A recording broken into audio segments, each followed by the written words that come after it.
Assalamualaikum warahmatullahi wabarakatuh. Salat Jumat tanggal 18 April 2025 atau tanggal 19 Syawal 1446 Hijriah yang berlangsung di Masjid Istiqlal. Sebagai khatib adalah Profesor Dr. Bambang Irawan. Beliau adalah guru besar di Universitas Islam Negeri Syarif Hidayatullah Jakarta atau UIN Jakarta. Dalam kesempatan tersebut, khatib menyampaikan tema rezeki yang berkah menopang kebahagiaan hidup. Kemudian khatib juga antara lain mengingatkan apakah dengan banyaknya harta yang kita miliki akan makin mendekatkan kita kepada Allah Subhanahu wa Ta'ala. Untuk itu, marilah kita dengarkan atau ikuti bersama-sama khutbah yang disampaikan oleh Al-Mukarram Bambang Irawan. Ma'asyiral muslimin rahimakumullah.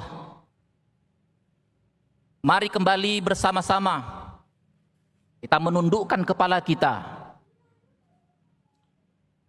sembari merasakan nikmat Allah yang begitu besar yang diberikan Allah kepada kita. Setiap kedipan mata, setiap detak jantung, insya Allah itu menjadi bagian zikir-zikir kita kepada Allah Subhanahu wa Ta'ala. Hanya Allah lah yang membangunkan kita dari tidur. Betapa Allah sering mewafatkan kita lewat tidur. Ketika kita kembali dibangunkan oleh Allah, itu artinya Allah masih menginginkan kita untuk menulis perjalanan hidup kita yang jauh lebih baik lagi. Betapa banyak kelalaian-kelalaian yang sudah kita lakukan, tetapi Allah masih memberikan waktu kepada kita dan mempertemukan kita di rumah Allah yang mulia ini, di mana Allah masih memberikan kita cahaya dan rahmat dan ampunannya. Di tengah hiruk pikuk dunia, di mana waktu begitu berjalan dengan cepat, saat kita memegang handphone kita, melihat segala hal yang ada di dalam gadget kita, tahu-tahu waktu sudah berlalu 3 jam, 4 jam. Waktu berlalu begitu cepat. Tapi sejauh mana kita melakukan refleksi tentang diri kita di hadapan Allah? Kapan terakhir kita meneteskan air mata, menunjukkan rasa syukur kita kepada Allah atas kehidupan yang masih diberikan Allah kepada kita sampai hari ini? Selawat beserta salam mari kita sampaikan kehadiran junjungan Nabi besar kita Muhammad Rasulullah Sallallahu Alaihi Wasallam, sosok yang hidupnya penuh kasih, lisannya tak pernah lelah mendoakan umatnya, bahkan ketika nyawa beliau berada di ujung tenggorokan. Semoga keberkahan senantiasa mengalir kepada keluarga beliau, para sahabat yang mulia, dan siapapun di antara kita yang terus-menerus berusaha mengikuti jejak langkahnya dengan cinta dan air mata hingga hari pertemuan di akhirat kelak. Sidang Jumat yang dimuliakan Allah, marilah kita renungkan bersama hal-hal yang sangat dekat dengan kehidupan kita saat ini, yakni tentang perjuangan, tentang usaha yang kita lakukan dalam kehidupan sehari-hari, tentang bagaimana rezeki yang kita capai, yang kita raih. Hal ini sangat penting karena begitu banyak orang mengedepankan kuantitas, mencari di sana sini tanpa melihat waktu, tanpa melihat kondisi, pokoknya dapat mengumpulkan, tapi tidak pernah mempertanyakan apakah Allah ridho dengan usaha yang kita lakukan. Kita selalu mengedepankan kuantitas, berapa banyak yang bisa kita kumpulkan, tetapi tidak pernah memikirkan apakah Allah ridho dengan yang kita capai. Betapa sering, berapa banyak pun yang kita raih, pada waktunya itu akan kita tinggalkan. Karena itu kalau kita mau bahagia di dalam meraih rezeki, kedepankanlah rujuk kepada Allah, merefer kepada Allah, agar Allah ridho dengan apa yang kita lakukan. Allah Subhanahu wa ta'ala menjamin rezeki tiap makhluknya, namun Allah tidak menjamin keberkahan rezeki yang diperoleh. Banyak orang yang semakin dapat rezeki, semakin banyak harta yang dikumpulkan, tapi justru semakin resah, semakin gelisah. Apalah artinya banyak jumlahnya, tetapi tidak pernah menenangkan, justru menggelisahkan. Banyak orang yang mendapatkan harta, badan yang sehat dan kedudukan mulia di mata manusia, tetapi hatinya kering. Hatinya tidak pernah merasakan rindu kepada Allah. Yang ada adalah kekosongan, kegelisahan, karena ada something wrong yang dia dapatkan. Mereka bisa memuaskan nafsu dunia dengan nikmat yang diberikan Allah, tapi mereka tidak pernah puas dengan apa yang mereka dapatkan. Mereka terus merasa fakir, mereka terus merasa miskin, karena mereka hanya memikirkan diri mereka sendiri. Rezeki mereka bahkan habis, uang mereka habis untuk membiayai hal-hal yang gak bermanfaat, yang muaranya akan membawa mereka pada penderitaan. Tidak jarang rezeki seseorang justru menjauhkan dirinya dari Allah Subhanahu wa ta'ala, karena tidak adanya keimanan, tidak adanya keberkahan, tidak adanya rasa takut kepada Allah. Ini yang disebutkan oleh Allah dalam Al-Quran. A'udzubillahi minasyaitonirrajim. Bismillahirrahmanirrahim.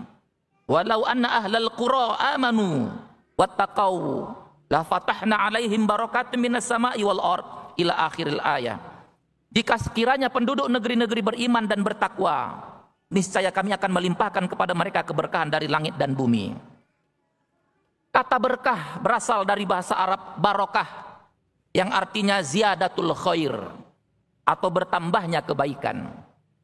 Rezeki yang berkah adalah rezeki yang membuat kebaikan kita bertambah, syukur kita bertambah, kekhusyukan kita bertambah. Rezeki yang barokah adalah rezeki yang membuat seseorang semakin dekat dengan Allah. Ketika rezekinya bertambah, maka makin rajin ibadahnya. Semakin banyak rezeki yang ia peroleh, maka semakin banyak juga amal kebaikan yang dilakukan. Orang-orang yang membelanjakan hartanya untuk sebanyak-banyaknya beramal soleh, tentu akan mendapatkan ketentraman dunia dan kebahagiaan akhirat. Allah berfirman dalam Al-Quran surat Al-Lail, yang artinya akan dijauhkan darinya neraka orang yang bertakwa, yang menginfakkan hartanya di jalan Allah, membersihkan diri. Tidak ada satu nikmat pun yang diberikan seseorang kepada yang harus dibalas, kecuali dia memberikannya semata-mata karena mencari keridhaan Tuhannya yang maha tinggi. Sungguh kelak dia akan mendapatkan kepuasan, menerima balasan amal-amalnya. Rezeki yang berkah tidak serta-merta diperoleh begitu saja. Perlu perjuangan, perlu usaha, perlu niat yang lurus. Rezeki yang berkah harus diniatkan, tidak asal mendapatkan. Menjemput rezeki yang berkah tentu menjadi salah satu kewajiban dalam kehidupan seorang muslim. Disinilah ukuran kedekatan seseorang, apakah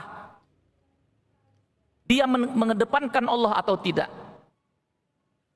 Karena itu ada beberapa faktor yang harus dia pertimbangkan di dalam mencari rezeki. Pertama, mengedepankan rasa syukur dan qanaah. Syukur itu artinya syakar, membuka. Lawannya adalah kafaro.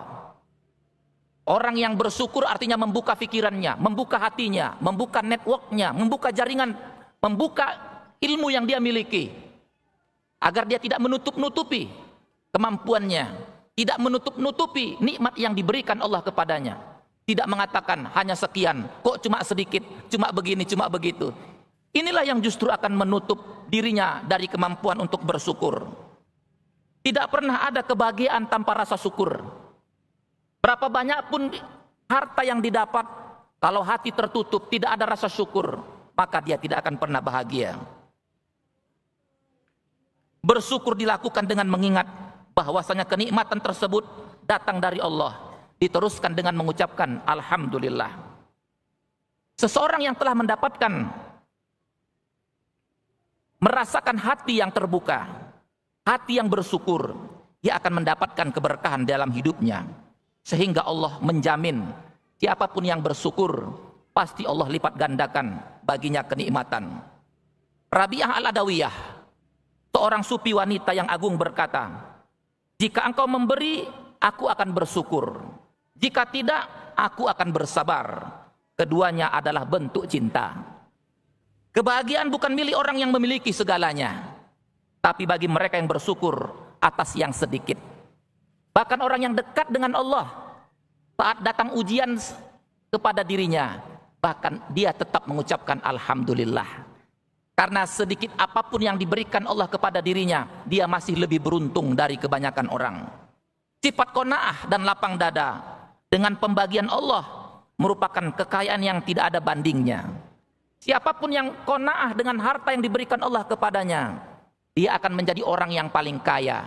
Yakunu aghnan nas, menjadi orang yang paling kaya. Kaum muslimin rahimakumullah, rezeki yang berkah adalah harta yang dimiliki oleh seseorang muslim yang membuat dirinya selalu merasa berkecukupan dengan harta tersebut. Seseorang yang selalu merasa cukup akan rezekinya, tidak akan berlebihan dalam mengejar rezekinya, tidak sampai melupakan syariat, tidak sampai melupakan tujuan-tujuan tertinggi daripada syariat. Dia yakin betul bahwa rezeki yang sudah ditetapkan untuknya tidak akan lari kemana-mana.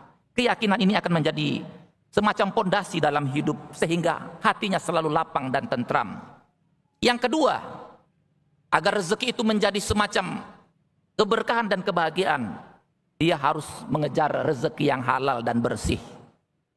Memperoleh rezeki dengan cara yang halal merupakan syarat mutlak bagi teraihnya rezeki yang berkah. Allah Subhanahu wa Ta'ala banyak sekali mengingatkan kita lewat ayat-ayatnya agar kita sangat berhati-hati, jangan sangat mencintai harta sehingga melupakan semuanya. Allah memberikan reminding, peringatan kepada kita, wa tuhibbunal mala hubban jamma. Engkau terlalu mencintai hartamu sehingga melupakan dirimu, melupakan Tuhanmu. Imam Ghazali berkata, tidak ada amal yang diberi jika berasal dari harta yang haram. Ia seperti menanam benih di tanah yang kering. Jangan kotori rezeki kita dengan cara-cara yang kotor, dengan cara-cara gratifikasi akademik, manipulasi, laporan, plagiarisme, riset. Halal bukan sekedar status hukum, tapi kesucian niat dan proses. Sebagaimana yang dikatakan oleh Imam Ibnu Athaillah, bukanlah rezeki itu apa yang dikumpulkan, tapi apa yang mencukupimu dan menghubungkanmu dengan Tuhanmu. Yang ketiga, agar rezeki menjadi berkah dan melahirkan rasa bahagia, rezeki harus mengalir kepada orang lain. Rezeki tidak boleh masuk ke rekening kita sendiri. Setiap ada yang masuk, harus ada yang keluar. Itulah hukum alam. Masuk lagi, keluar lagi. Karena kalau kita tidak lakukan ini, kalau kita hanya menampung apa yang masuk dan tidak mau mengeluarkannya, awaslah, Allah bisa mengeluarkan lewat pintu yang lain. Jangan sampai harta kita itu keluar lewat pintu yang lain. Apakah lewat kehilangan? Na'udzubillah. Hilangnya harta yang dimiliki, bangkrutnya bisnis yang dimiliki, karena semuanya harus keluar. Seorang muslim yang memiliki harta harus mengalir hartanya. Tidak semua yang kita miliki itu bisa didefinisikan sebagai aset. Karena kalau hanya ditampung saja, tidak dialirkan kepada orang yang membutuhkan, ada dua kemungkinannya. Yang pertama, terlebih dahulu kita bangkrut, atau kita keburu dipanggil oleh Allah Subhanahu wa Ta'ala. Akhirnya yang kita anggap aset itu tidak ada sama sekali. Harta yang dikumpulkan tak menjadi apapun. Karena itu, kalau mau bahagia dalam mencari rezeki, jadikan ia terus mengalir. Apa yang diberikan di jalan Allah jangan dianggap sebagai pembiayaan. Yang diberikan di jalan Allah, ke masjid, ke panti-panti asuhan, ke pesantren, itu bukan kos, bukan pembiayaan, tapi itu adalah investasi. Dan yang terakhir, harta yang berkah, sehingga melahirkan rasa bahagia. Ketika kita terus senantiasa berhati-hati, berikhtiat dan bertobat, dari segala perbuatan dosa yang kita lakukan. Perbuatan dosa menjadi salah satu penyebab terhalangnya rezeki dari pelakunya. Maka taubat dan istighfar merupakan salah satu faktor yang mendatangkan rezeki dan keberkahan. Rezeki yang berkah adalah rezeki yang terus mengalir, bukan yang mengendap di rekening. Rezeki yang mengalir hadir dalam beasiswa yang mungkin bisa kita berikan kepada orang-orang yang tak mampu, yang tidak bisa menyekolahkan anak-anaknya. Rezeki yang berkah bukan hanya tentang jumlah harta, melainkan juga melibatkan ketenangan, kebahagiaan, kesehatan. Umat Islam karena itu diajarkan untuk bersyukur, bertakwa dan berserah diri hanya kepada Allah. Ma'asyiral muslimin rahimakumullah, marilah kita tingkatkan kualitas hidup kita dengan meraih keberkahan, menjadikan Islam sebagai panduan utama dalam setiap aspek kehidupan. Saatnya kita kembali menata niat. Kita bukan sekedar pencari rezeki, kita adalah penjemput berkah. Bukan hanya mencari nafkah, tapi menjemput rahmatnya. Mari kembali kita periksa sumber rezeki kita. Apakah ia membawa kita lebih dekat pada Allah, atau harta yang kita miliki justru menenggelamkan kita dalam kelalaian dan kesombongan. Barakallahu li wa lakum fil Qur'anil azim, wa nafa'ani wa iyyakum bima fihi minal ayati wa dzikril hakim, wa taqabbala minni wa minkum tilawatahu, innahu huwal ghafurur rahim.